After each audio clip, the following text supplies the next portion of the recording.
غزوہ بدر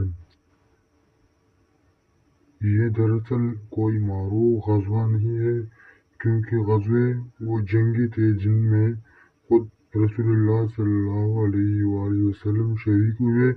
حضرت ابوبکر رضی اللہ عنہ کے دور میں بہت سے جنگیں ہوئی جنہیں جہاد یا فتوحات کہا جاتا ہے۔